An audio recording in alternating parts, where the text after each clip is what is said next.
Welcome to the All Together Show with Eric Satz. On this show, you'll hear Eric's unfiltered interviews with interesting and untraditional entrepreneurs who ignored boundaries, followed their instincts and own paths, and are now empowering others to do the same. Subscribe to the show and learn more by visiting alltogether.show. And now, your host, Eric Satz. Polina Marinova Pompliano, pomp by circumstance and pomp by monogram. How often does that happen? I mean, it must be meant to be. I think Polina had been married 4 days when we did this interview in a post-COVID world, which made honeymoon and staycation synonymous. And yet she's got a smile as wide as the Grand Canyon and the determination to match it. She came to America as a little girl who spoke no English and used the same to build a life as a journalist before leaving it all behind to do her own thing. She's the creator and founder of The Profile, and you can find it at readtheprofile.com. I hope you enjoy this conversation with Polina as much as I did. This episode of the All Together Show is brought to you by Alto IRA.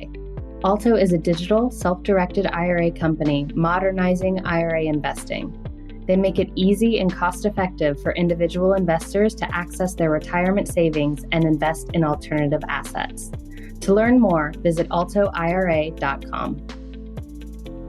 Polina Marinova, so happy to have you here. Thank you for having me. Yeah, we actually had a conversation a couple of weeks ago. It was a primer. It was a primer, and a lot has changed in the world since. Has anything changed in your world since? Well, I am working away, nothing significant. Nothing significant. We're going to come back to that. So just for the audience, Polina graduated from the University of Georgia, the actual Athens of the South, as opposed to the proverbial or colloquial Athens of the South, which is where I am in Nashville, Tennessee. Makes her way to New York, becomes a writer for Fortune, takes over the Term Sheet, a highly visible daily newsletter. And then on the sort of precipice of the pandemic, decides she's going to quit and commit full time to launch, or to extend, Read the Profile, which I think is all very factual in nature. But in your own words, could you tell us who you are? Yes. Also, I just realized that we didn't talk last week. We talked a few weeks ago, so I got married in that time. That's what you were referring to. Yes, you got married, that little thing. I have no sense of time anymore, Eric. Very exciting during the pandemic. Hard to keep track of. So we'll come back to that. So tell us who you are and what drives and motivates you. Yeah. So my whole life have been a lover of words. I love reading. I love researching things. I love writing. So that's always kind of driven my curiosity to writing. And when I was in high school is when I started working at my high school newspaper. And that's where I kind of discovered my love for reporting and talking to people, because I used to be really introverted. So that kind of made me, open up a little bit and understand the power of telling people stories. So when I graduated from high school, I majored in journalism at the University of Georgia. I became the editor of the school newspaper. When I graduated from Georgia, I worked at a media startup in New York called Aussie. And after that, I joined Fortune magazine, got into the whole world of business journalism that I never thought I would be interested in, because I always thought I'd be an education reporter. But when you're a reporter, you quickly realize you can't be picky about what you cover because there aren't a ton of reporting jobs. And so I was at Fortune for the last 5 years, and then I started The Profile as kind of a passion project on the side, which is my weekly newsletter where I compile interesting long-form profiles of people and companies every week. I started that in 2017 and then took it full time in 2020 in the midst of the pandemic. You go. That is my story. Those are the broad brushstrokes, shall we say. Yeah. So let's start with some of the details, and maybe at the beginning. Where and when were you born? Yeah, I was born in Bulgaria in 1991, and I spent first and second grade in Bulgaria. And then in the middle of second grade, I got pulled out to move to the United States. We moved to Georgia, and here they put me in fourth grade for some unknown reason. And I'm actually writing about this exact topic in this coming newsletter on Sunday. But the topic of education. When I was in Bulgaria, I was horrible. I failed math. Like, we were worried that I wouldn't be able to graduate because I was failing math as an 8-year-old. Because there we were solving for X and doing all this algebra stuff. And then when I came here to fourth grade, we were doing like basic multiplication. And I was like, oh my God. So suddenly I was like a math, genius in the United States. So it's really cool. Like I even though I always say that I think I tend to get along with people who have perspective. And what I mean by that is I grew up in Bulgaria, a former communist country. My family was radically anti-communism. So my dad's dream was to move to America. When we got to Atlanta, and the only reason we moved to Atlanta is because that's the only place we knew people who could help us like get jobs and whatever. Moved to Atlanta, and I grew up in the South, essentially. And then I never knew that people in the South had different viewpoints. That's where I grew up. And then I moved to New York, and that's a whole other perspective. So it's like I have 3 different ones. So it's hard for me to have really extreme opinions because I can see a lot of different sides. Have you been back to Bulgaria since? Yeah, many times. Yeah. Oh, well, fantastic. So you moved to Atlanta. What year is that? 2000. And any siblings? I have a younger sister.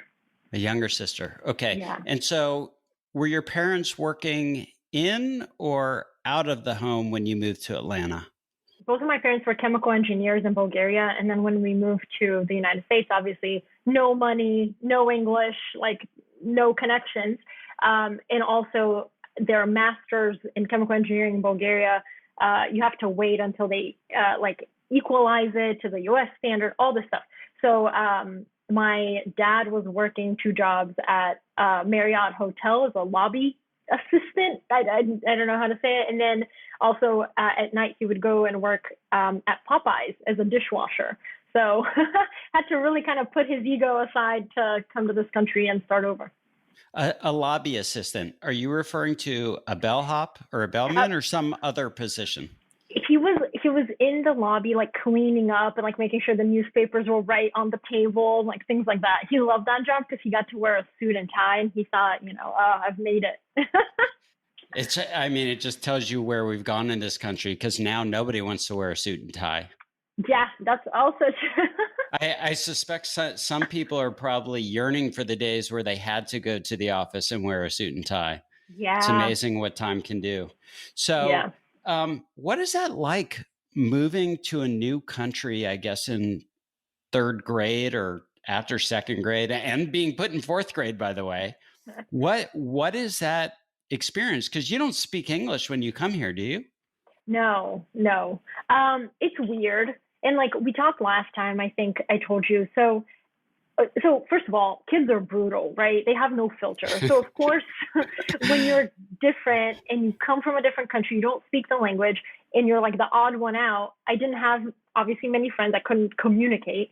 But the one thing that was interesting is that I loved reading and words and all that stuff while in Bulgaria. When I came here, I obviously didn't speak the language, but I still wanted to read, like I was trying.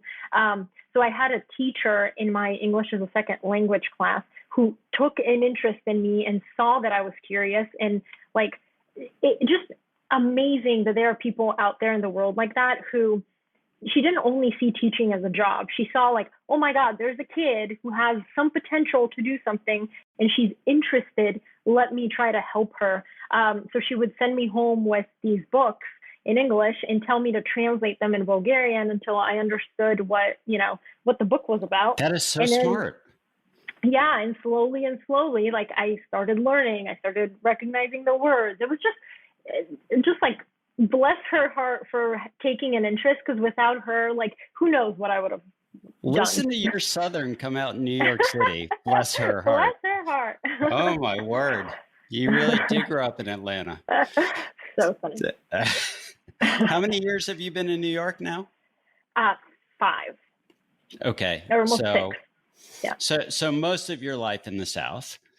And do you find that the Southern part of you comes out at given times in New York City? And what are those times? Yeah, so it was really interesting when I first moved to New York. I didn't realize this was a thing, but it's a thing. I was overly friendly, like strangers, no matter what. It's so crazy, and I felt like a need, like a compulsion to talk to everybody and make new friends and whatever. Until I realized, like, that's not the norm, but it did. I think people like it. Like, I think people go out to meet new people. So it's like, why would you just stay in your bubble with your friends and not meet other people? Also, another thing was, when I used to cross the street, I would always wave at the cars. Even if it was my right to walk, I'd still wave. And I think people are like, maybe don't do that. It's just funny now looking back. Well, I remember getting to New York for the first time, and nobody wants to make eye contact. Nobody. I know. That was another thing. And then so when we got to Nashville, we came up with a phrase called Nashville nice. Mm. And I don't know if you've experienced this in the South, but there's something, at least in New York, when someone says, let's get dinner or let's go to lunch, or essentially extend an invitation, they mean it. And so there's this thing about trying to figure out in the South whether it was just being polite or whether they actually meant it. And that was a new thing for me when I got to the South. I don't know if that was part of your experience growing up or not. You're saying that in New York, when people say, let's get dinner, they actually mean it, but in the South, you don't know, or the other way around? Yes, correct. Okay. In the Northeast, if someone extends an invitation, I believe them. Right. In the South, I'm like, okay, did they mean that? Yeah. Or was it just part of the cocktail conversation? Yeah, it's so interesting.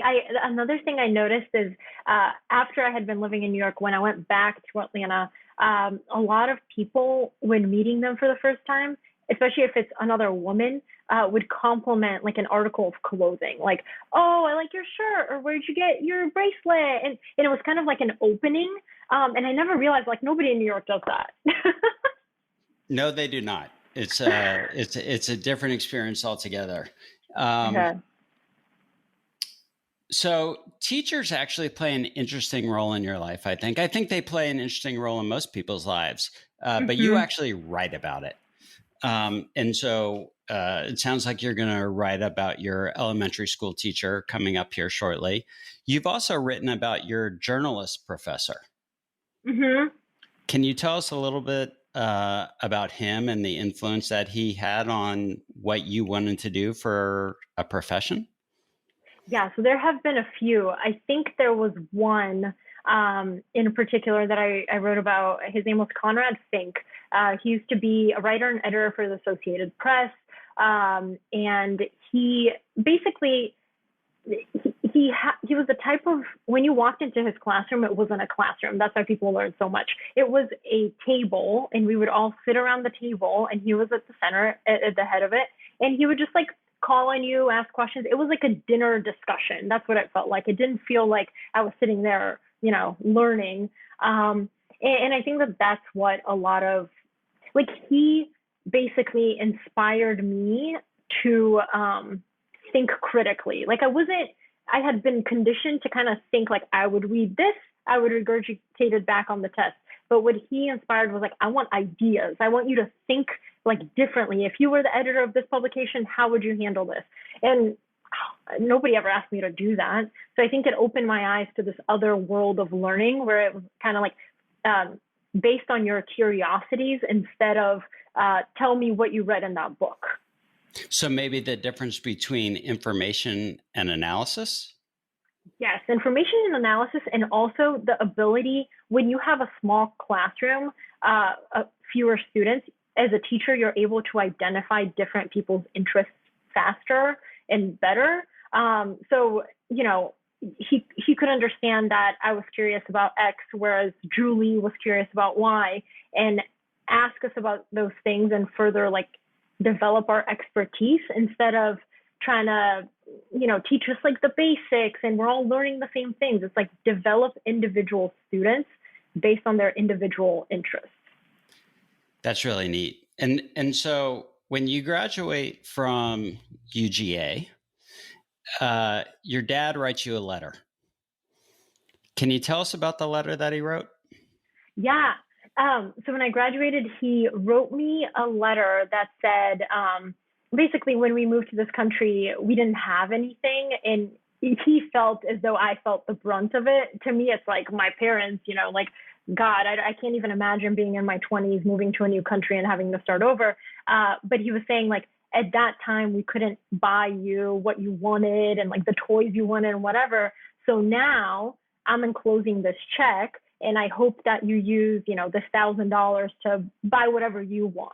And I thought that was just like a really nice gesture because it showed that I'm sure that when he was 33 years old when he moved here, he thought about like one day I'll be able to, give her whatever she wants and buy her whatever she wants. But because he couldn't do it then, I can't imagine as a parent, like the insecurity that you have to go through to now being able to and making enough money and feeling secure to do that. I think it meant a lot to him, and obviously it meant a lot to me. What'd you do with the check? I didn't cash it. So I still have it somewhere, but it was just like, I don't know. I think I know exactly where it is, but it's a good reminder that, one day, like, I'll be able to say, oh my God, remember when we had nothing and this was so meaningful. And because I think with generations, that kind of grit kind of could die down. And I hope that it doesn't. I hope grit doesn't go away. I hope it Me grows. Too. I think the other thing that I hope, and whether you meant to do this or not, you have, is that more people will think about not just saving, but investing as opposed to spending. And as you know, Alto is all about helping people gain access to alternative investment opportunities that they otherwise wouldn't have. So I'm wondering how your childhood has, I don't know if affected is the right word, but influenced the way you think about your own sort of budgeting, spending, saving, investing, and professional choices. Yeah. So this loaded question, I know. No, it's great. It reminds me when I graduated from college and I couldn't get a full-time job and I was like crying every day and I was upset and I was like, oh my God, everything's been a lie. I thought I had, because I graduated all cocky. Like, I was the editor of the school newspaper. I had internships at CNN and USA Today. Who wouldn't want to hire me? And then like literally no one. So I was like crying to my mom for the 80 millionth time. And she basically said to me, like, we came to this country and we worked jobs that were like, basically we lived paycheck to paycheck and we worked jobs that were jobs to pay the bills so that you could have like an actual career. You could do what you love to do instead of just getting a job. And when you put it that way, it's just like so jarring because you realize that I wasn't crying because I couldn't get a job. I could go work at Starbucks tomorrow, but I was crying because I was like, I don't have a career and all my friends are doing cool things. So I think it's so interesting that to me, money, like growing up, money was a means to an end. Like, let's get money so we can pay rent and buy groceries. But then as you grow up and you go to college and you're exposed to all these other lifestyles, and like so many of my friends came from private schools and these massive homes I had never even seen in my life. And I was like, oh, so there are like careers and entrepreneurship and you can start your own business. I never knew that. But you don't get there working paycheck to paycheck. So I think it's very, it was instilled to me, like, always have money, never have debt, like, make sure you save for a rainy day, all that kind of stuff. So if I hadn't worked jobs through college and paid off my debt, I would not be able to live in New York right now. Like, I am hyper aware of that, because if I was burdened with massive debt, I could not afford my rent when I got to New York. So how did you afford rent when you got to New York? Did you have a budget? Yes. So what was it? $120 a week is what I was allowed to spend.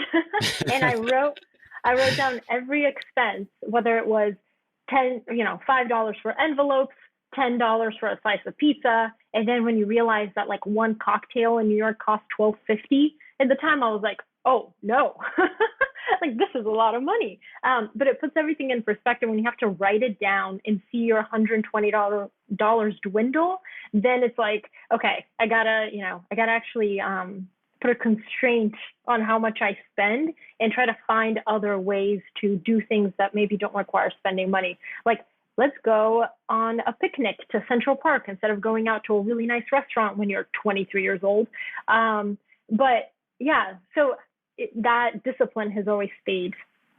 Have you by chance seen any of the modern love stories that were produced into, I guess, TV series on Netflix? Is Netflix or Amazon? I'm not sure which. So I've read the articles, but I haven't seen the stories. So I actually watched some of the stories because my son told me to. And there's one story where a woman who is essentially giving her unborn child up for adoption and is talking to the to the couple that are going to become the parents to her child, and they're talking about they're out to dinner at a really nice restaurant, and she's like, "Why don't you cook? It is so much cheaper and better to cook. You're wasting all this money going to these really expensive restaurants. You have got to learn how to cook. You're not going to teach my child properly." And it's just I'm not doing justice to the scene, but it kind of reminds me a little bit of what you're talking about, because when you get to New York, your eyes get really big when you look at price tags for the first time. Oh my God, it's crazy. It's crazy. Especially compared to like Atlanta prices. Yes. And so you made a reference earlier to perspective or viewpoint when growing up in Atlanta in the South. And I sent you a questionnaire in advance of the show, and there was a question on there was just really appropriately vague. And it said, which side, left or right? Do you remember what your answer was? Was it right? It was right. But see, I thought about it like being on the right side, like being right. Okay.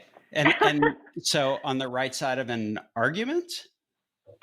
Or like on the right side of history, on the right side of an argument. Like I thought about it that way. I love it. No, the reason I leave it that way is because I want to know what you were thinking when you answered the question. And I think that's really cool to be on the right side of history. I hope we can all be on the right side of history.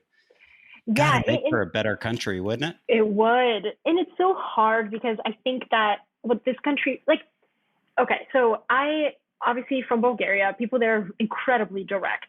Then when I was a sophomore in college, I was selected for this.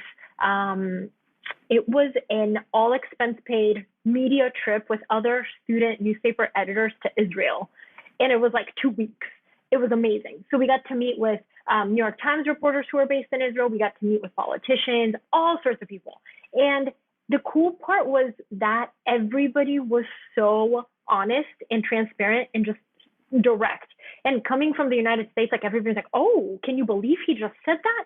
And I was just like, but if you don't say it, obviously you're thinking it. Nobody else knows that. And then it becomes this like weird, like, I can't say what I think because you might get offended. But then if I don't say it, we can't have an honest conversation, and you can't tell me that I'm wrong about something.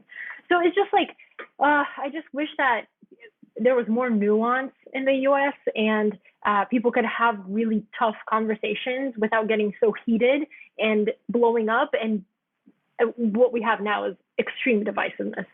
I could not agree with you more. So this is interesting. When were you in Israel? When was this trip? 2011. 2011. Okay. So you were there for 2 weeks. So you saw the whole place. I mean, you can see the whole place in 2 days. It's not large. Yeah. Was there a favorite part of the trip? Oh my God, so many. We went to Jerusalem. That was so interesting. The one thing I'll never forget though is we went to a playground, and looks like a normal playground. And then they're like, this is actually also doubles as a bomb shelter when, this school has been bombed like 3 times in the last 2 years. And kids, when they go inside this caterpillar that looks like a slide, it's actually a bomb shelter. And I was like, oh my God, these are things that kids there, that's a reality for them. That's their life. Yeah. Isn't it so crazy? Have you've been to Israel multiple times? I did a semester of high school in Israel, which was a long time ago. So we're not going to go into that. Yeah. But I also love my time there. Yeah. Yeah. So, and just for people who are listening, I want to be clear. It's not just Israelis that live with that uncertainty. Right. It's everybody in the region, everybody in the area. And I really hope that globally we can find a solution to what's happening there. I think we'd all be better off for it.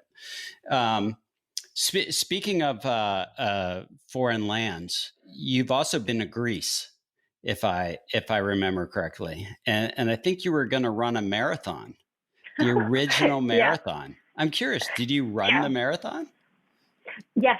Yeah. So here's what happened. So I wanted to run. I wanted to actually run the New York City. I'm not going Marathon. Anywhere. I'm listening. Yeah, great. I wanted to run the New York City Marathon, but then I didn't realize that, like, the registration, you couldn't sign up. Like, if you signed up in 2019, you had to run the 2021. I don't know. It was just like a very confusing registration process. It was my error, so I messed it up. And I wasn't eligible. I wanted to run it in 2019 or 2018. But then I was like, I'm not going to wait a whole year to do this. So I managed to convince my now husband to run it with me. And I was like, listen, it's not just any marathon. It's the original marathon. It's from Marathon, Greece to Athens, Greece. Like, what could be better? If you're going to run one, you better run the original. I'm never doing that again. But Greece was awesome. It was really, really cool. Except for, I'm so mad at the taxi driver who wouldn't let us get a ride after the marathon. He's like, oh, no, it's too close. I'm not getting in the car for that. And I was like, come on, man, it's like 3 miles back to the hotel. So then nobody would give us a ride, so we walked back. So I'm so bitter about that.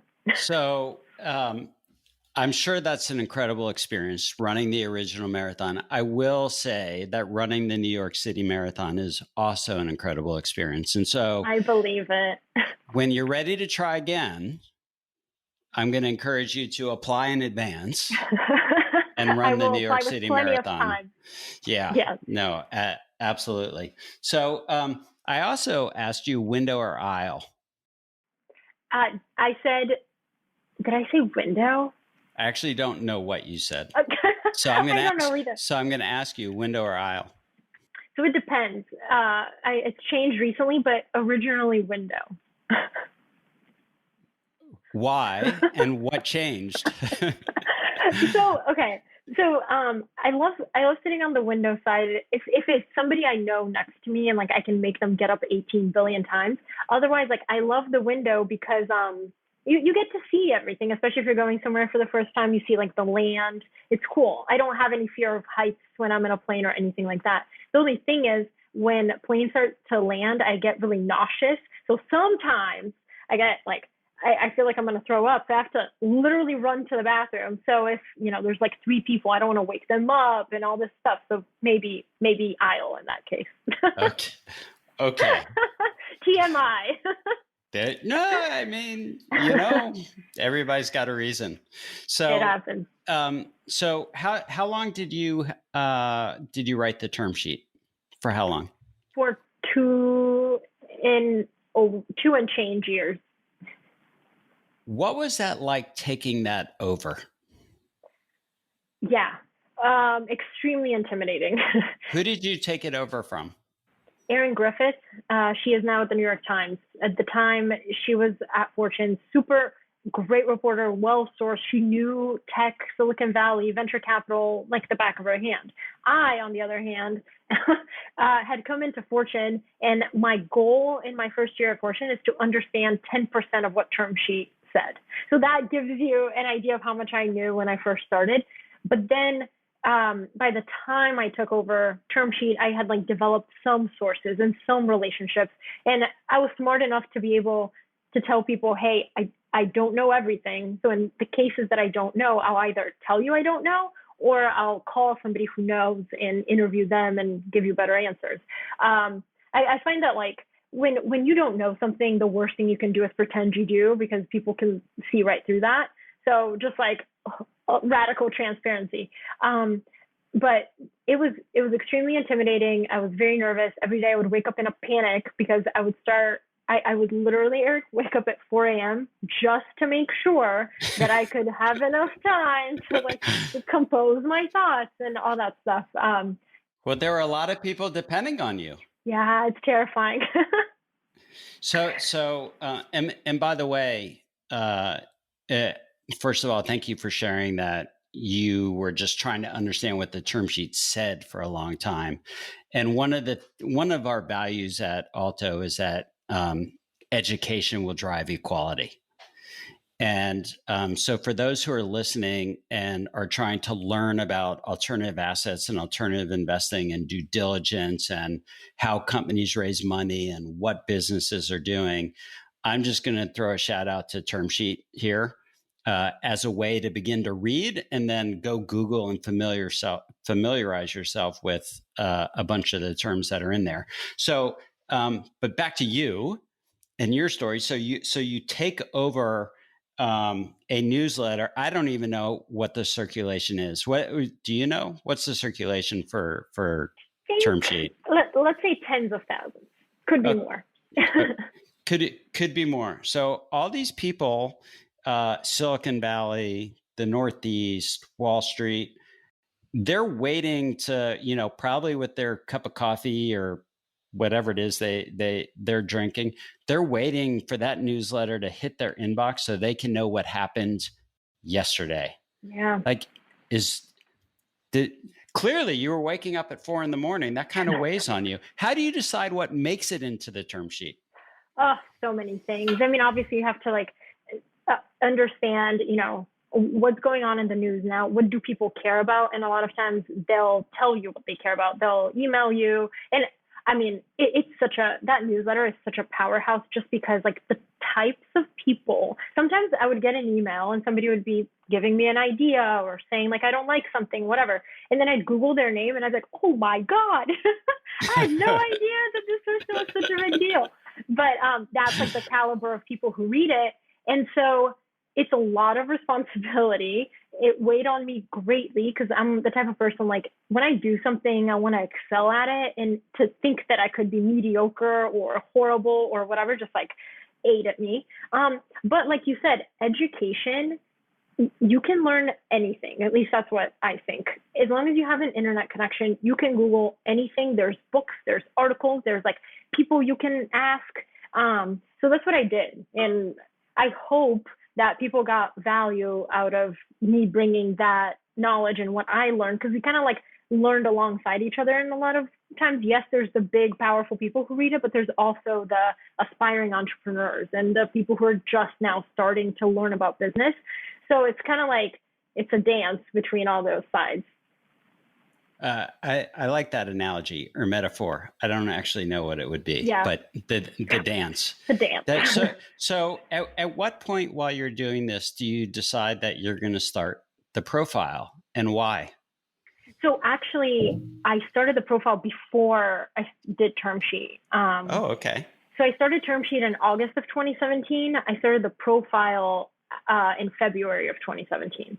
And it was that in-between period where I was writing articles about, I was covering Uber and these big tech companies. I didn't know anybody there. I was trying. But the whole conversation in 2017, as I remember it, was a lot of people were saying, oh my God, media, journalism, it's all like aggregated, it's all clickbait, it's all like nonsense. And then meanwhile, my friends and I and my coworkers and I would send each other really great long form profiles that had come out that week.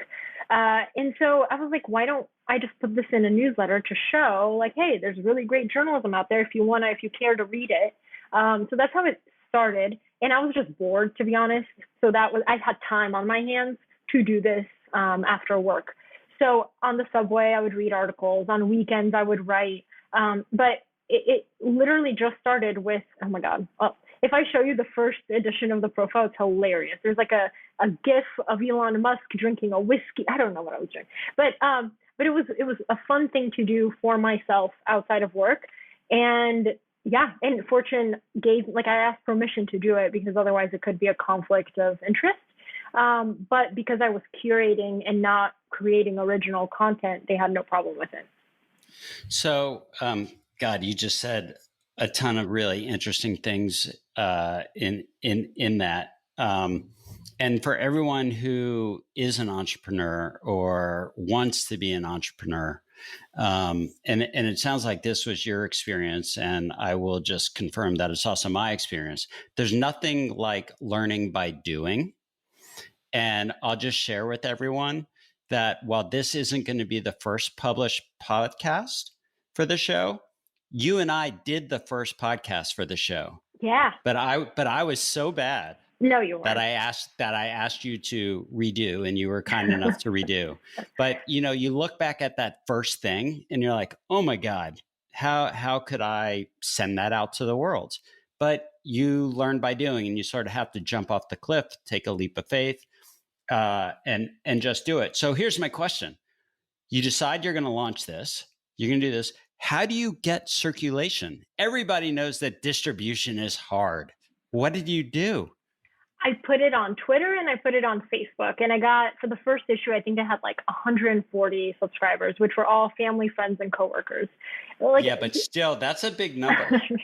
140 is a big number. Is it?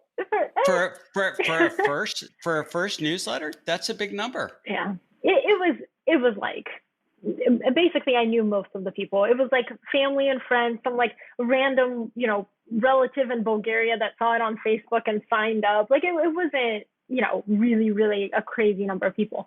But then I still have never done like true advertising for it. So it's been mostly word of mouth. Like I've done links off with other newsletters and things like that. That was a big thing in the beginning. I told people, listen, like I don't have a huge distribution, but what I do have are really, really high quality people that work at these companies. If you want exposure to them, and like my click-through and my open rates are really high, if you want exposure to them, we can do a link swap. Even though you have hundreds of thousands of subscribers, they are not as engaged as mine are, or maybe not as high quality. So we provide each other value. So that really helped the flywheel start going.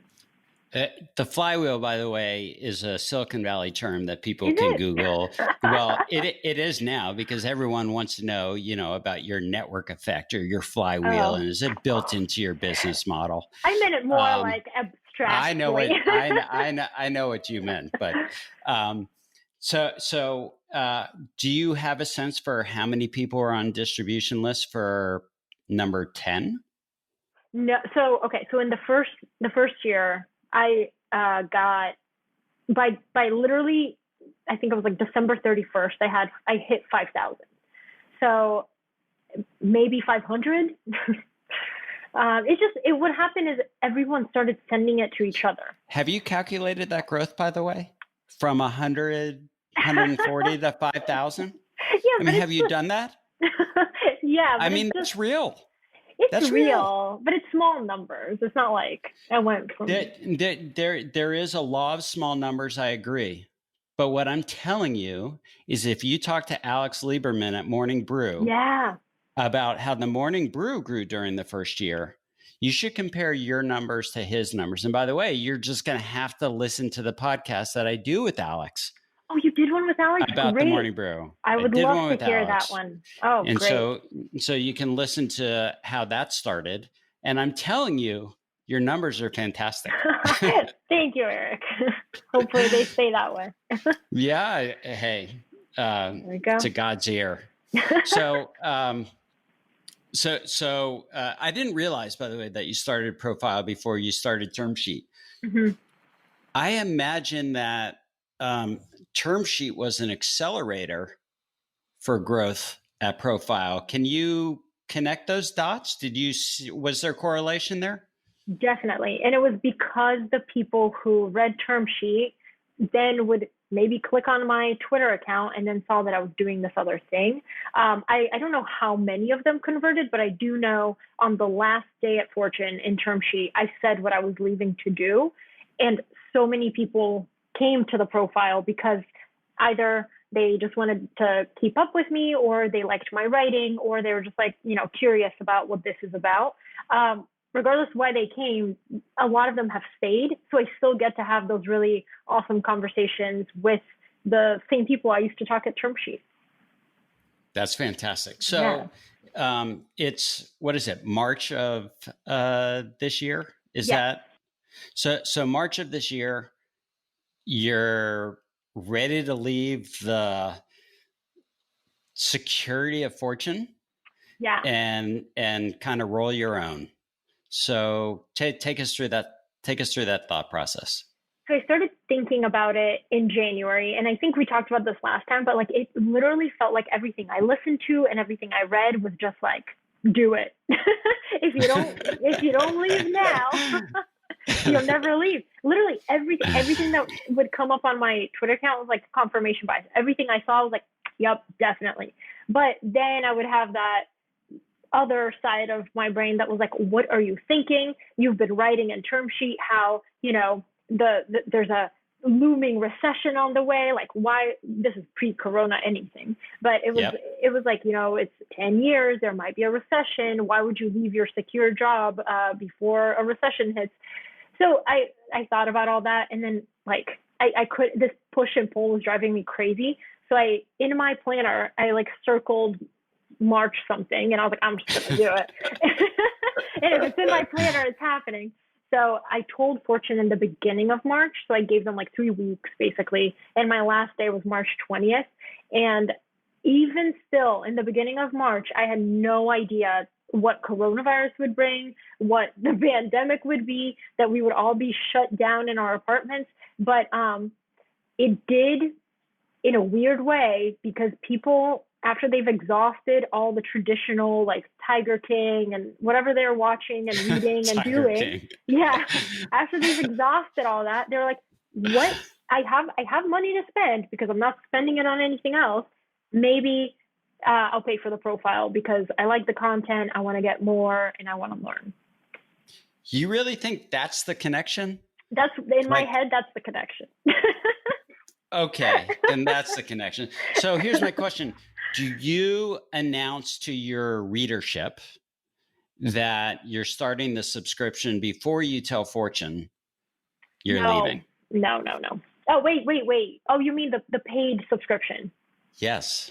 Oh, yes. So because I started thinking about it in January, I started testing the paid version. So I just wanted to know, would people pay for something like this?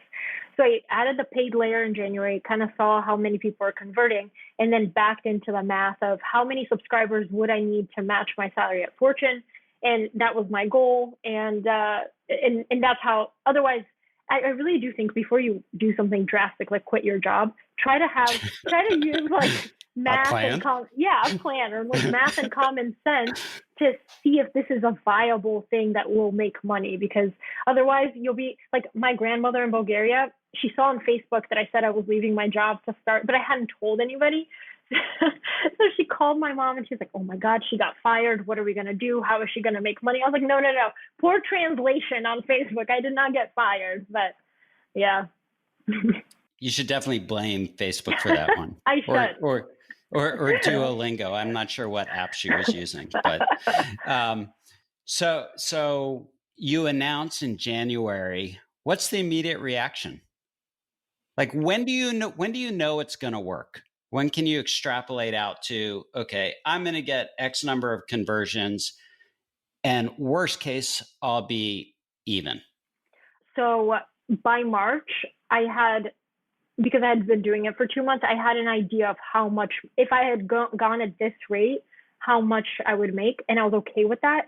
But then what you fail to account for, like if you look at the chart of how many people subscribe to the profile, it explodes the day after I start working on it full time. And that's because I'm pouring all my energy into it, and I'm like doing things to help it grow, right? There's only so much you can do while you have a full-time job, and you don't want to like piss off that job by doing something else, you know?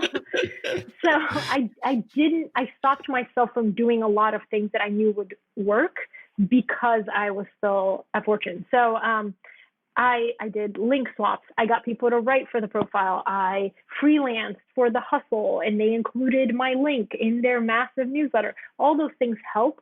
And the more people you get to see the value of the profile, I find that after 2 or 3 weeks, they convert to the paid version. So you need to show people the value first before you ask them to pay, obviously.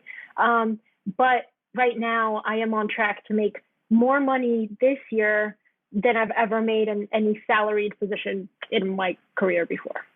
Congratulations. Thank you. I'll tell my grandmother too, so she's not worried. Yes. Let's be sure to tell your grandmother. Yeah. Not easy to do. So that's awesome. Thank you. You bet. So which article that you wrote for Fortune was the most interesting article to you? Yeah. I'll say the one that I wrote, it was a profile on Jeff Jordan, who's an investor at Andreessen Horowitz. And he was an early investor in This is when you went hiking, right?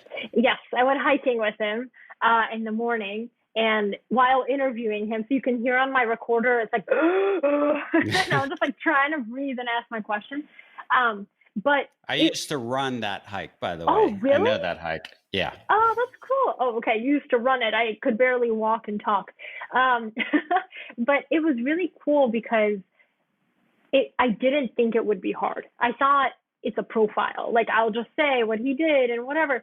But then you realize that to do a profile really well, you have to capture kind of like the small quirks of the person that wouldn't be obvious.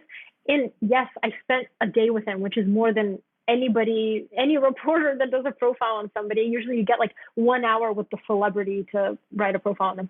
But I got the whole day. I got to see him interact in different situations with students. He mentored some students. He went on a hike. He talked to me one-on-one. It was really good.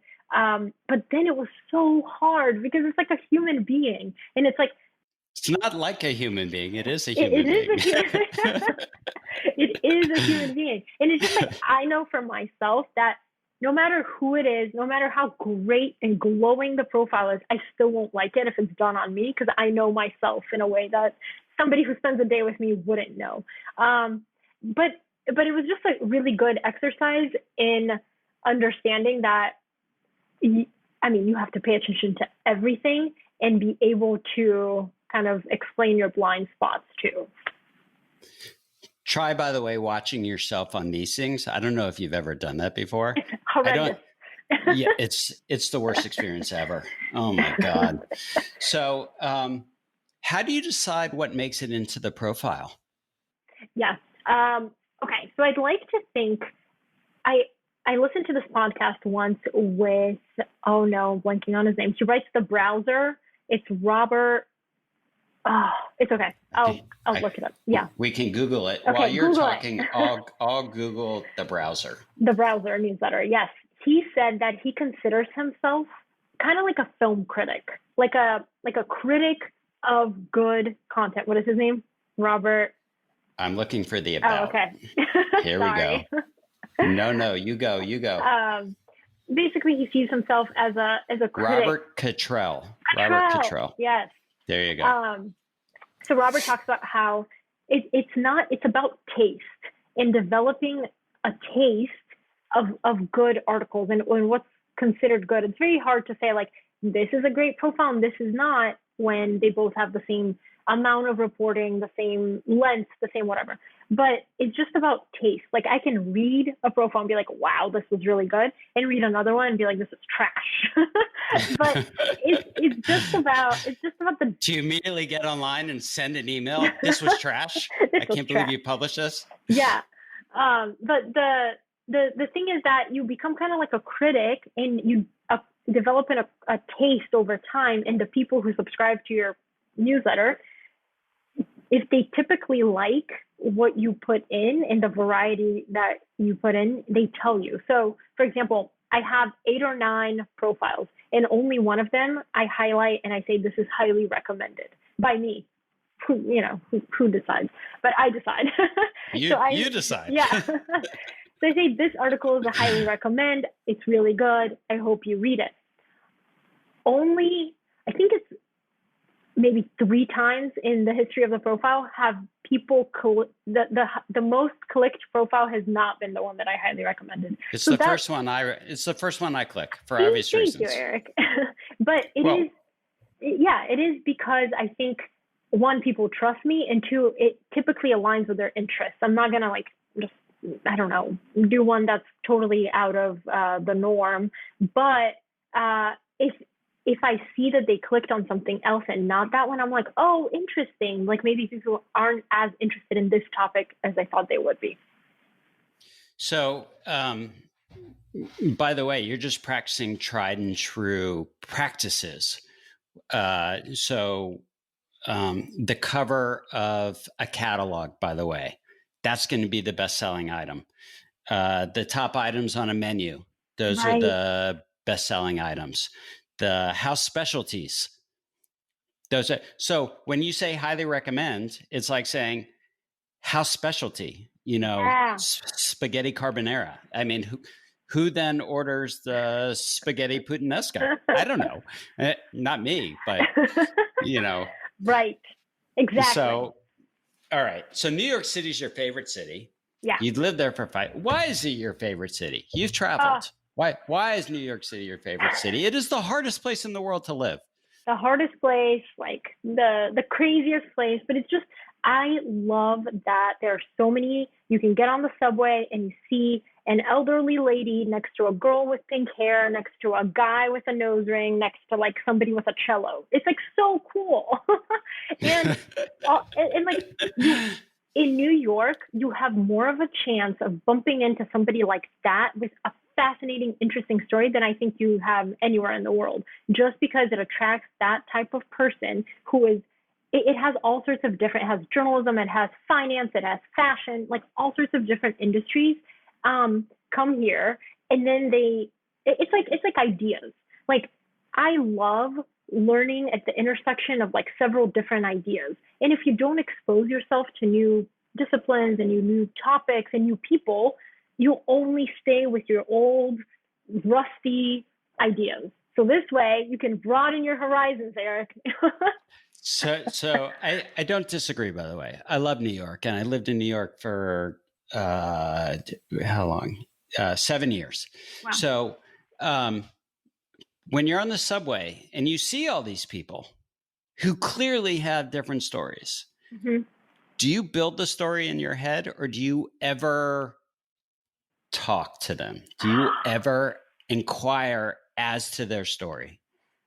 I do if we weren't on the subway. Sometimes. So I'm just going to tell you, I don't know if you've read this article, but there is an article, and I've actually heard other people talk about it before, which says that the happiest people are people who talk to strangers. Ooh. And they often highlight the fact that people who will talk to the person sitting next to them on an airplane, like sort of fit into this category. Can you send me that article? I'll have to Google it. Okay. I don't have it, but I'll send it to you. I think you would really be interested in it. And I'm not going to kid you. Airplane is easier than subway. But I'm just saying, the more strangers you talk to, the happier you're going to be. That's fascinating. I might look into that. But that's why I love Humans of New York. I mean, he talks He also graduated from University of Georgia, by the way. But he talks to so many different types of people, and he captures their stories.